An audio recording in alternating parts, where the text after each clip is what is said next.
Pale in comparison to any veteran that has given their lives and their limbs and anything like that. I'm one of those guys you saw up there that played hockey. Those are minor hits compared to the things I went through. Some of the brain, the trauma to the brain is unreal at that level. And we're just thrown to the wayside. So I know what your son felt like. We are lonely. Wives leave us because we don't connect. We become a shell. You fall into yourself. You no longer can communicate to people. I went through that for over a year and a half with doctors telling me nothing we can do, but pump me full of drugs that made me even worse. Thoughts of suicide, of course. You know, the three young hockey players that just committed suicide, they all did commit suicide. The public, they don't want the public to know that. They don't want to talk about these things. The NHL doesn't want anybody to know this stuff. The NFL's no different, they're worse. Basketball, they're probably more there too, and they're not talking about those young men either. But for our veterans, it makes me sick that they don't want to help any of them.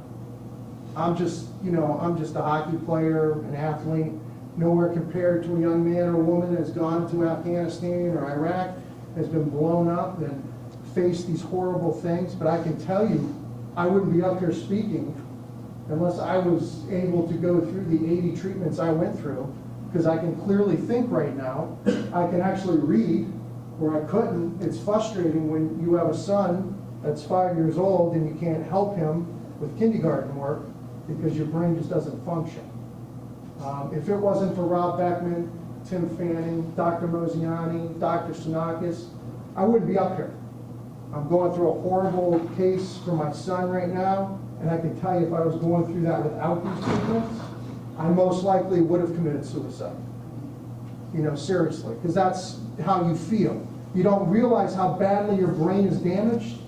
And after the years and years of playing a pro sport and being a fighter in hockey into my professional career, and having guys cheap shot me and hit me from behind and knock me out in the first period, and then the coach puts me back out in the third period and expects me to fight because he walks down the end of the bench because I'm the fighter and taps me on the shoulder and says, go out there and fight that guy. That guy's 6'5", I'm not 6'5". He's 250, I'm not 250. But I'd fight him. My buddies would tell me days afterwards, oh yeah, you beat him up.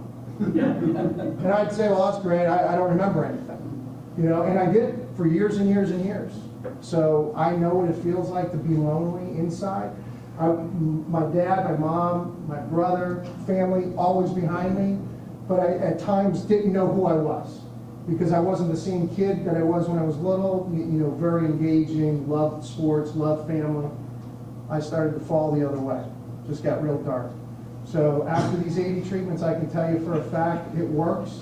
You may not see it, you can't see it without, you know, how most people think medicine cures, it doesn't. This oxygen cures, because I feel 100% better. I still have headaches, yes, but let me tell you, the headaches I used to have, they were on a scale of like 100, because that's how bad they hurt, and all you want to do is just end it, because you can't take it anymore. So I can relate to your son in that sense. I can't relate to him being a veteran.